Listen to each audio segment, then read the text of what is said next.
Guys, maghimay ako ng malunggay. Galing ito sa international supermarket. Kasama pa to sa mga binili ko. So hihimayin ko siya. Kasi lagay ko sa tinola. Yan siya.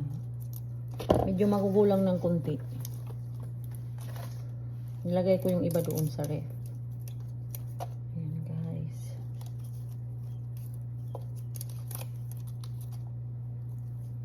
Pero sasama ko yung kahit medyo magulang na kasi sayang.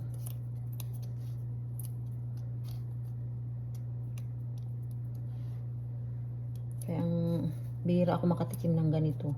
Kaya nung makita ko doon pati malunggay, kumuha talaga ako ng isa.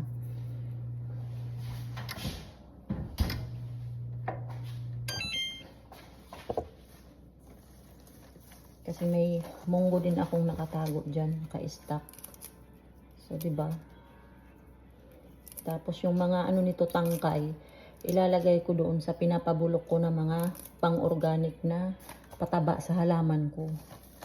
Naghukay ako sa lupa, guys. So, iba-ibang klase ng mga gulay na mga pinagbalatan ko.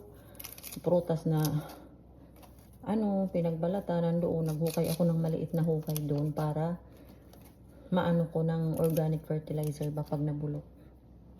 Diba? Dadalhin ko ito din. So, para pag nabulok, so may fertilizer tayo sa aking tanim. Namiss ko tong mga ganitong gulay eh.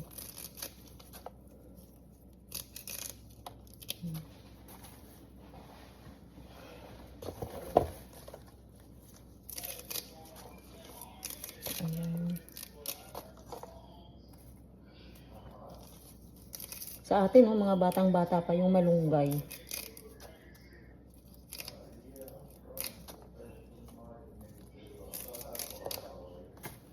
So, pinupulot ko talaga kasi nanghihinayang ako yung mga dahon-dahon pa na maliliit. Kasi nga, sayang. At wala akong malunggay dito. Imaginein mo, ang layo-layo pa, tiniming lang nang nagpa-medical ako, kaya dumiretso ako doon, guys. So, nakabili talaga ako ng mga gulay natin. Kaya pulutin ko talaga yan. Ng mga nalalaglag, pupulutin ko. Ayan lang yung hindi.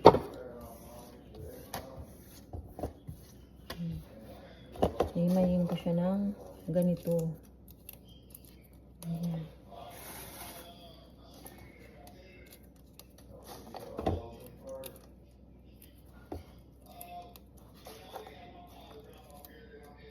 Napaka-healthy nito eh. Diba nga, ginagawa ding tito. Tayo, ilalagay natin sa tinola.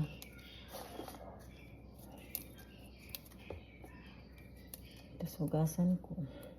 Ito yung siniprate ko na papaya para sa pang tinola talaga.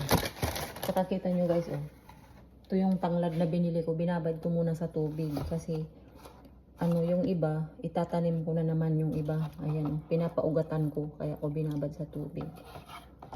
So, ito naman yung kamuti. Pinapatubo ko din. So, binabad ko din siya. Para pag tumubo yung nagsuhi siya, tatanim ko din. Kahit pa paano magkaroon ako ng talbos na kamuti. Kasi gusto ko rin yung ganong gulay. Yung talbos kamuti ba. Ayan na guys. Yun lang. Bye for now.